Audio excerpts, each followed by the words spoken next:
dalam rangka mengikuti kajian subuh yang insya Allah akan minan nas.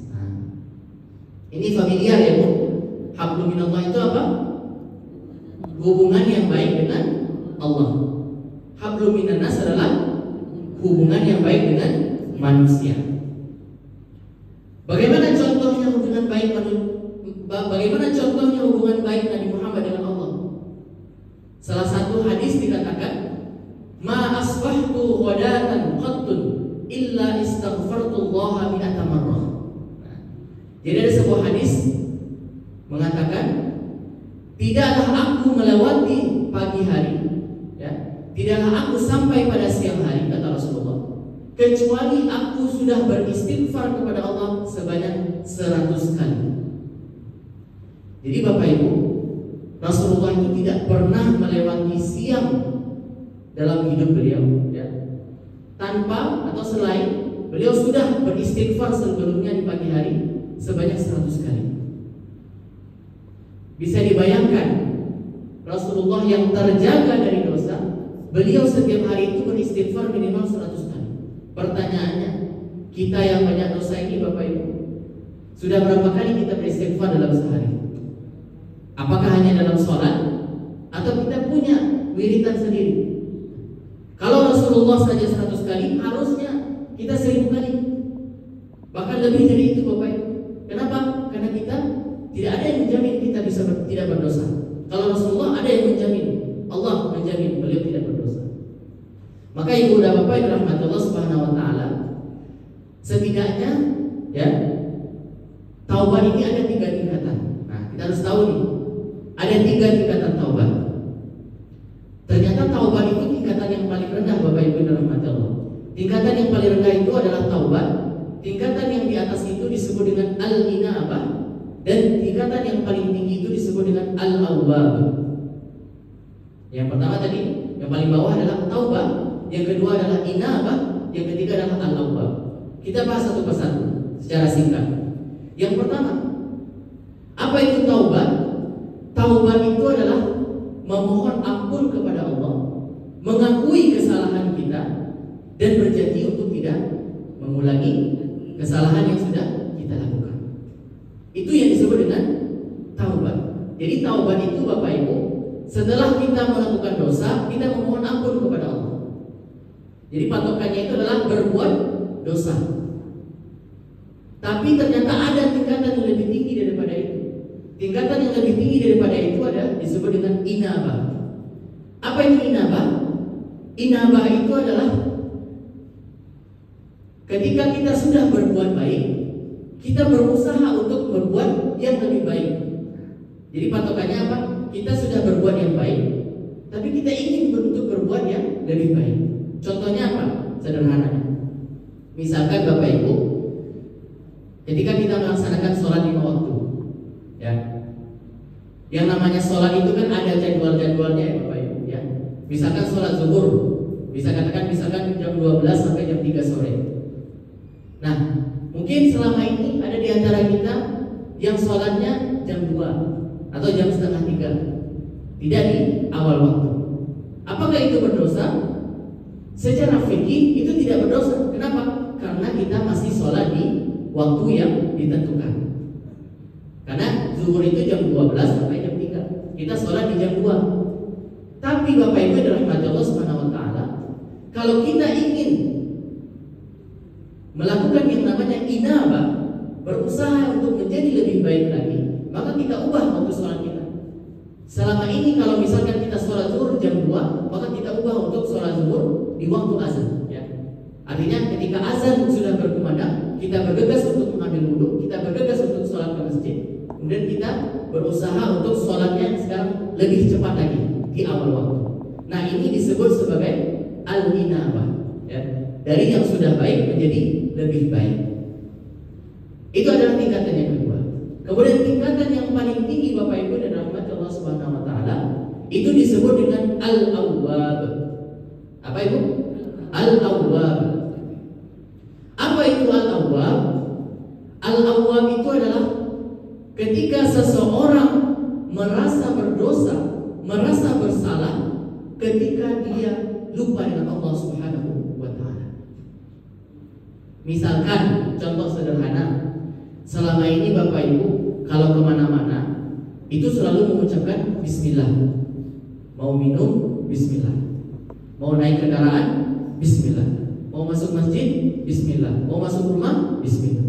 Apapun yang kita kerjakan itu kita iringi dengan Bismillah. Selalu mengingat Allah Subhanahu wa Ta'ala. Tiba-tiba suatu hari ternyata Bapak Ibu lupa untuk mengucapkan Bismillah atau lupa untuk ingat Allah. Lalu ibu dan bapak merasa menyesal, merasa berdosa. Ya Allah, ampuni aku karena aku tidak ingat denganmu. Padahal yang kita kerjakan itu sebenarnya tidak berdosa. Ya, tidak ada yang salah dengan itu. Tapi kita merasa bersalah karena tidak mengingat Allah Subhanahu wa Ta'ala. Nah, ini tingkatan yang paling atas. Di ma yuhibbu li nafsihi. Tidaklah beriman salah satu di antara kalian sampai dia mencintai saudaranya sendiri sebagaimana dia mencintai dirinya sendiri. Jadi kalau kita mengaku beriman kepada Allah Subhanahu wa Ta'ala, kita harus cinta, berbuat baik kepada saudara kita sebagaimana kita berbuat baik dan cinta kepada diri kita sendiri. Nah, ini adalah ajaran yang diajarkan oleh Nabi Muhammad SAW. Ada sebuah kisah menarik, Bapak Ibu yang dirahmati Allah. Bagaimana Nabi ini orang yang paling bisa menjaga perasaan orang lain. Ini mungkin masyhur juga kisahnya Bapak Ibu. Ya. Suatu ketika Nabi Muhammad SAW berada dalam sebuah majelis ilmu dengan para sahabat. Ya. Tiba-tiba ada seorang petani anggur datang ke majelis Rasulullah. Petani ini membawa seikat anggur. Ya. Beliau membawa seikat anggur kemudian datang kepada Rasulullah dan mengatakan, "Wahai Rasulullah, aku punya seikat anggur. Aku ingin menghadiahkan kepada engkau." Kata si petani tadi. Lalu Rasulullah menerima anggur tersebut dan mengucapkan terima kasih. Lalu Rasulullah langsung menyantap anggur itu satu persatu. Makan oleh Rasulullah sambil tersenyum. Anehnya Bapak Ibu dan rahmati Allah, Rasulullah tidak menawarkan kepada para sahabat. Padahal anggur itu cukup banyak ya, satu ikat anggur. Beliau menghabiskan anggur itu di depan si petani yang memberikan beliau anggur. Sampai anggur itu habis, lalu petani itu berkata, "Terima kasih wahai Rasulullah, engkau telah menghabiskan anggur yang aku berikan. Sekarang aku izin pamit, aku ingin bekerja kembali ke ladang." Nah, setelah petani itu pergi dari majelis Rasulullah, lalu sahabat berkomentar, "Wahai Rasulullah, kami melihat engkau sangat lahap memakan anggur tadi," kata para sahabat. Lalu Rasulullah tersenyum. Kata Rasulullah, "Apakah kalian tahu mengapa saya tidak memberikan kalian anggur tadi? Mengapa saya menghabiskannya sendiri?" Kata Rasulullah. Lalu para sahabat menjawab, "Kami tidak tahu, wahai Rasulullah SAW." Apa kata Rasulullah? "Saya sengaja menghabiskan anggur itu sendiri karena rasanya asam. Nah, saya tidak mau kalau saya kasih anggur ini kepada kalian, mungkin saja salah satu di antara kalian nanti akan berbuka masam. Ya. Kalau misalkan kita makan anggur yang asam itu pasti wajah kita akan kelihatan ya, Pak Ibu. Ya. Takutnya kalau saya kasih anggur ini pada kalian, ada di antara kalian yang mengatakan itu asam dan akan menyinggung perasaan si petani tadi. Itulah kenapa saya habiskan anggur itu sendiri dan saya tidak kasih kepada kalian." Jadi Bapak Ibu dan rahmat Allah Subhanahu wa Ta'ala, kita bisa lihat betapa Rasulullah itu sangat menjaga perasaan orang lain, bahkan kepada seorang petani sekalipun. Beliau punya cara yang bijaksana untuk menjaga perasaan para petani. Nah, ini yang pertama Bapak Ibu dan rahmat Allah. Kemudian yang kedua, ini adalah akhiran versi Rasulullah SAW. Kuncinya yang kedua adalah Rasulullah itu menjaga keseimbangan antara urusan dunia dan urusan akhirat. Sebagai seorang kepala keluarga, tanggung jawab kita sebagai istri, tanggung jawab kita sebagai anak, itu juga harus diperhatikan. Ada waktunya kita beribadah, ada waktunya kita bekerja, ada waktunya kita mengurusi anak, ada waktunya kita belajar dan lain sebagainya. Merasa cukup dengan apapun yang beliau miliki. Kuncinya tadi adalah merasa cukup. Bapak Ibu rahmatullah Subhanahu wa Ta'ala, kunci yang keempat adalah kunci sukses kehidupan Nabi Muhammad SAW, kehidupan dunia dan akhirat adalah menjalankan amanah dengan sebaik-baiknya.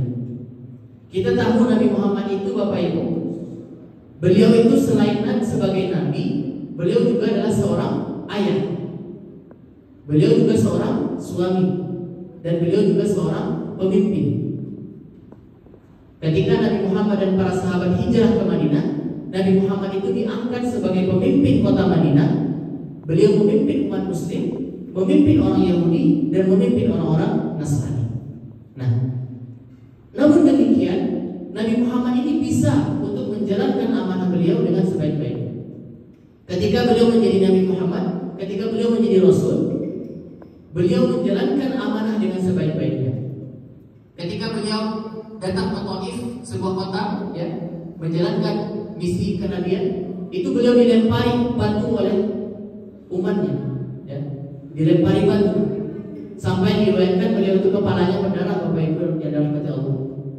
Punggung beliau berdarah, kaki beliau berdarah.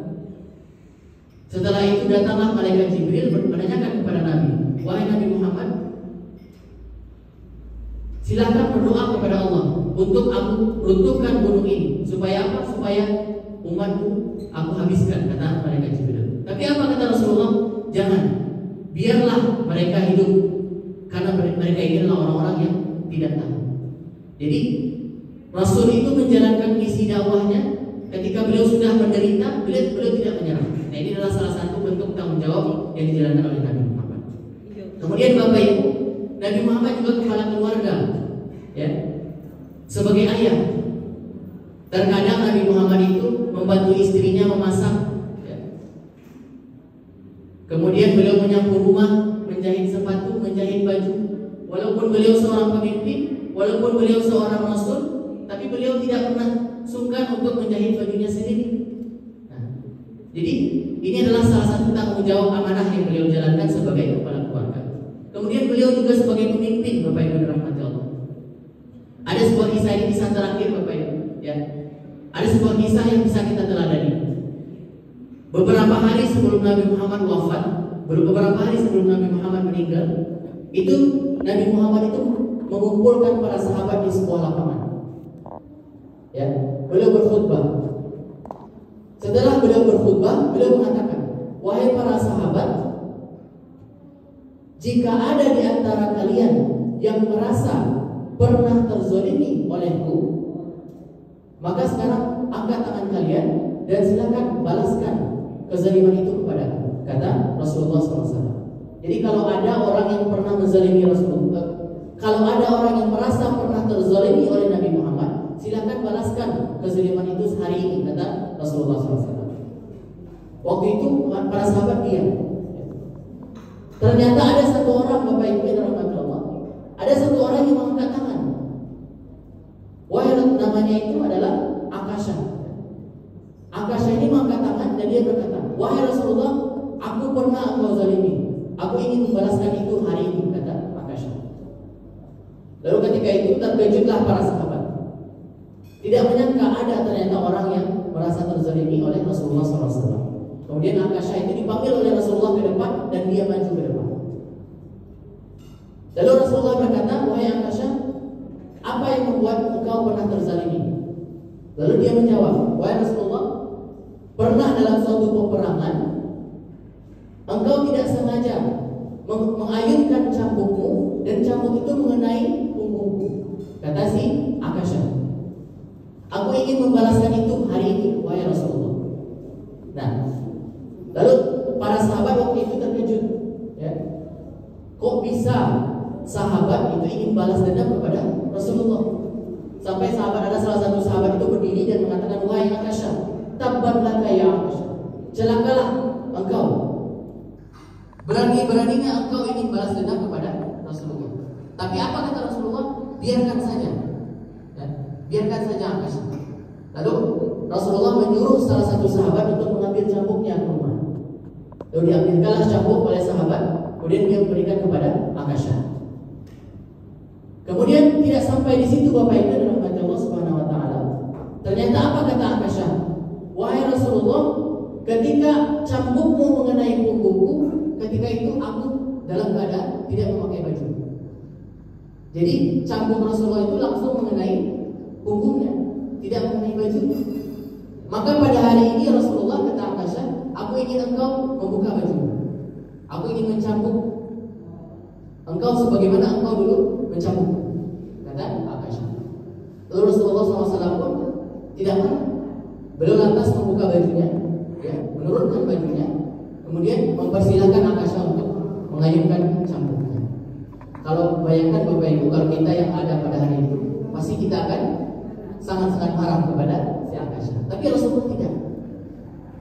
Maka ketika itu Bapak Ibu dalam Allah Subhanahu wa taala, Aisyah ini ya, tiba-tiba langsung memeluk Rasulullah Shallallahu alaihi wasallam.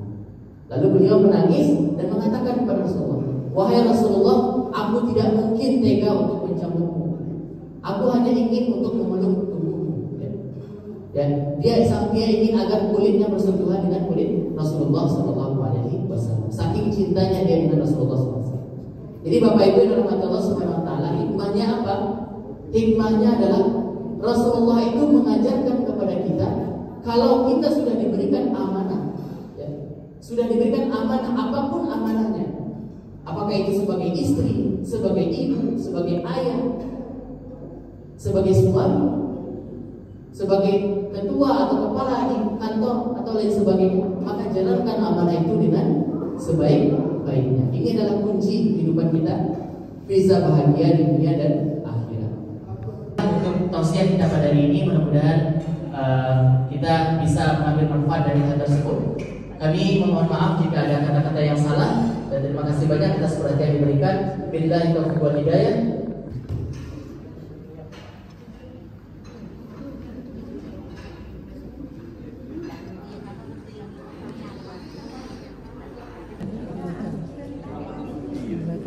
Kedua masuk ke